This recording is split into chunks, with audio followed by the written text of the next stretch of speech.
You know, the white man moved them off to the penitentiary. Every time they get out, they'd be out for a month or a week or something, and they was right back. And the white man was selling dope and girls, and they was taking us, came us around, because this is not that. You dropped something there, lady. You know, Musa? I said you dropped a glove or something. Thank you. Yeah. But anyway, so 2 things with them. 10 years ago, I told them the white man got rid of y'all, but he saved y'all's life, which he did, like the same way he did mine. The white man is the one that pieced me together. Whatever you think I am, it's him messing with me all of them years. He's the one that's responsible for presenting the environment. I'm responsible for responding. So without him being a mean old so-and-so, I would be just a nice guy. Maybe it was some preaching weather or something like all other niggas. But he was special. So he put my sons in jail, but he saved their life. Because they was in and out of jail all through the 80s and the 90s. And they don't have no live friends. You know, that was a period when they just didn't, okay, they're 51 and 45, 6, 7, now, good. The numbers say they wouldn't have made it through that without the white man getting rid of them. Putting them in jail. He saved their life. Just the numbers would say that. The life they was living in East Oakland or D.C., exactly the same, right? During those periods, we were knocking each other off by the minute. There's not a possibility, yes, it's possible, but the numerical likelihood of them surviving, both of them, is highly unlikely, because all of their friends was killed.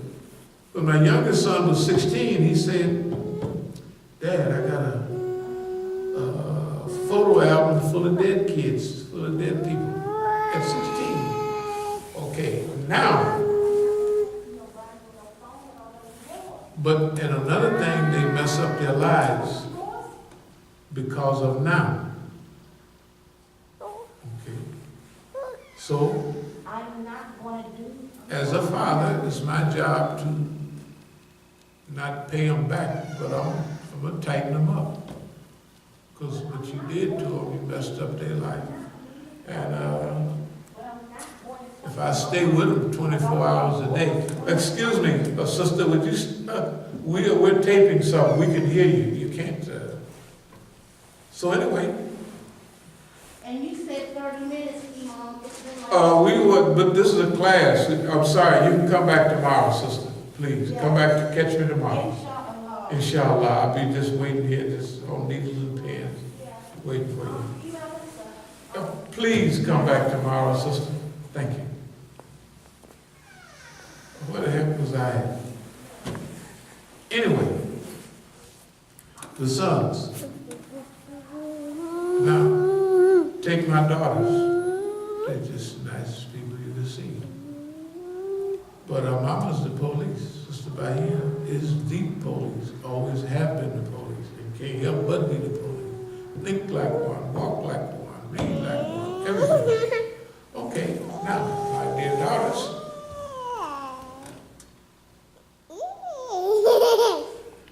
Have been influenced a little bit.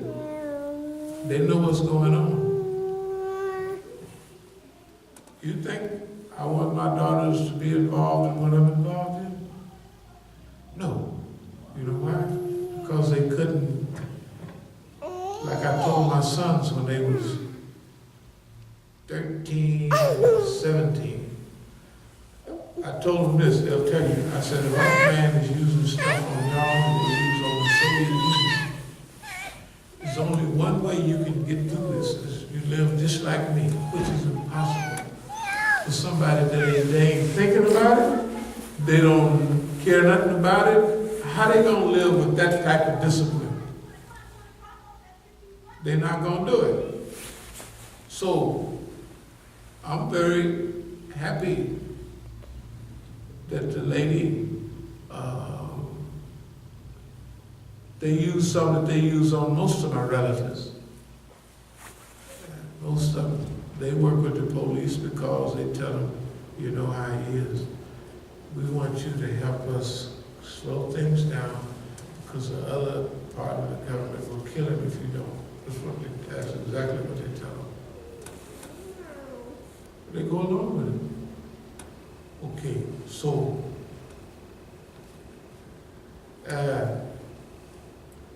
it takes years to get to that level. It ain't nothing you can't read now. Look, it takes years to where you know what's good in the long run and what's good in the short run. And like I said to the white lady, they said, you weaponized yourself and you brought the whole system down on your head. Is it worth it? Okay. During rebellion, when things get hot, I'm not talking about right now, things are very sweet and almost violinish. When the white man gets ready to go, whatever you win, he's going to make you pay the price for it. This boy knocks off villages, cities. You see it, right? You don't know how he's going to act when the doom is right in front of him. There's all type of panic. The system panics, the leadership panics, and the one getting close panics. It's all a panic, it's all a rush to position cells and what have you. All kind of dirty, rotten deals go down. Buying and selling goes down. Somebody have to be so deep in the faith that it comes out of their ears, they don't even think about it. It's just part of what they do. So, when a person thinks about weaponizing themselves, it's the system.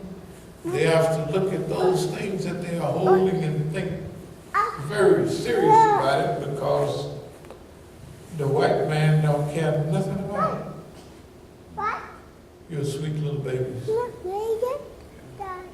That MF don't care nothing about nobody.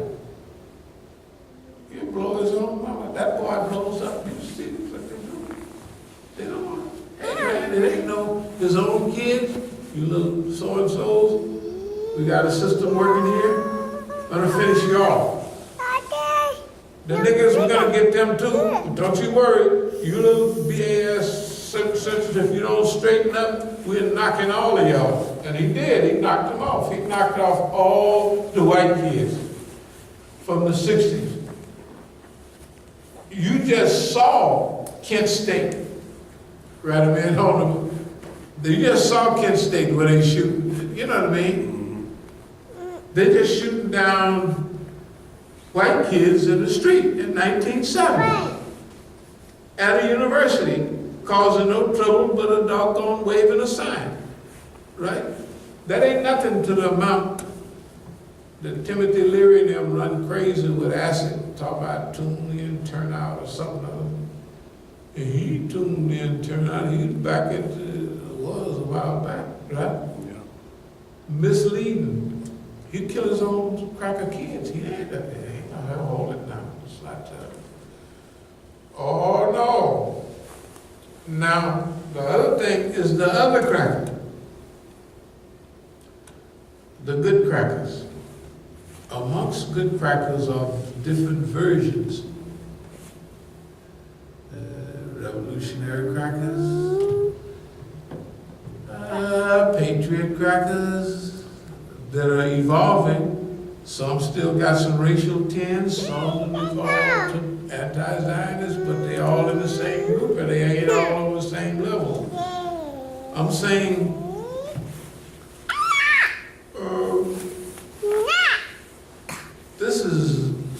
pretty pious compared to what's probably here in people's way. We always talking about we wanted to reach a smooth, sweet life transition.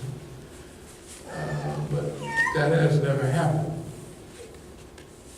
And it's only a 5-10% chance at best that it'll go that way. Because the mean white man, when he's getting ready to go, he said, shoot, I have to stay up, I'll just take everybody with me. Right? The ones he can't take, he gonna bow. You think it's a revolutionary nigga that's fighting right now for truth? And the white man dragged up 2 pretty white girls and $10 million? You think he's gonna still fight for your freedom? They never have. I ain't gonna see it. I just haven't seen it. Not that I've been everywhere. I've studied the revolution in Algeria, the transition from burning spear in Kenya to sweetie pie, put the mama. I mean, not that I've seen them all, but I had an opportunity to be around the aftermath. Anyway, so before anybody makes they have to think about it. What part do I want to play in it? If you're historically minded and all of that, I believe that if a person makes the right decision, that Allah gonna prepare. That when anything comes, be prepared. This is what I believe. That Allah not gonna put you in a fight and not train you for it. That's why this stuff that scares everybody to death is easy. We're going forward, but we were prepared in our clothes, in our own literature. Remember, we were prepared to sleep under a bridge, not have cameras going and all that. Because of what we're doing, you got to realize what we're doing and what time we're doing it at. So, alhamdulillah. Any more questions or comments? I hope I halfway answered that, didn't we? No, you did. No, alhamdulillah. Was that off? No, It's still, okay, any more questions? Any more comments? Okay. I just want to say something that I observed when I was out the country. Saudi got about 500 stations. Yes. And they programming everybody. Everybody. Everybody. That's right. They watching comedy shows. Lucy. I'm like, I'm watching Lucy. And you, soap operas. and you're in Morocco, you go into Morocco mostly, right? That's why I went to Morocco. Right, okay. The most Saudi Arabia have targeted last decades Moroccan women, because you look at most of the women in Morocco have almost a Greek European. It's in the Mediterranean. Right. They're lighter. Right. So Saudi Arabia's been there. Before it was Lebanon, before the Hezbollah, but 4 decades ago, the playhouse in Saudi Arabia was Lebanon. You look at Lebanese and Syrians. Does Bashir al-Assad look like an Arab or a European? He looks European, of course. You see some of the Lebanese, you'd think they was white, right? Okay. So, they would corrupt Morocco. That's their job. The triangle of terror. They're not doing anything different. Okay, we're not asking for a level playing field. We have viewed exactly what you see, and we're doing what we can. Remember, you're not charged beyond your ability. But we are making some headway. We have already made some headway. People are paying attention. And you would never know they're paying attention. I'd like to close with this last thing that Just like in every transition, every rebellion, every revolution, the enemy puts out things that wipes out most of the, opposition and what have you. But there's always a crew that watches. And they may watch our videos. And pretty soon, they may have somebody else way over there download their videos and bring them by.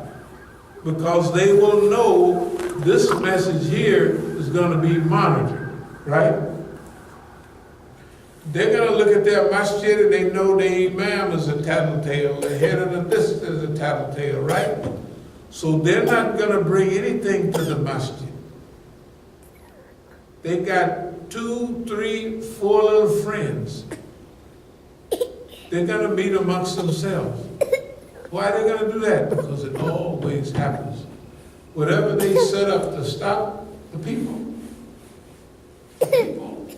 going to develop a way. They don't build a prison you can't get out of. It takes a long time. Pretty soon, they got out of Alcatraz, didn't they? They built out on the island. The worst penitentiary in the world almost. They got out. They got San Quentin, they got some of these new penitentiaries that got sensors. They can almost smell you. People still gonna get out of them, boys. That's the point. Whatever is needed to carry the world forward is in its development stages right now, right this very minute. That's why we're doing our job. Everybody's going to know our position because I don't want to talk too much, but here's the thing. We watched being slick before. We watched being half-true and playing this crew against another and easing yourself in. We've watched the fight between the White Army and the Red Army and the Bolsheviks slipping in. You know what I mean? We've watched the Kwame Ture elite party concept that we will be the vanguard, but they mean we will be the elite, we'll tell everybody what to do in the revolution. We're not into that type of thing. We've watched all of that play out all over history. The reason we tell the people the exact truth, number one, it puts you at a defensive. But everybody knows after year, that that's the truth. Because telling the truth puts them at an advantage. So the people will have to know when the stuff go down big time, whatever you believe, this is what we're saying, this is where we're coming from. Trust, confidence. It'll be needed because nobody else will have it.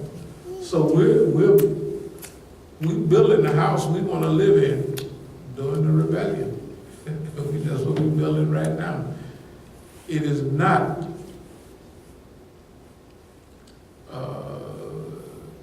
it's an asset, but it also takes away from if you sleep.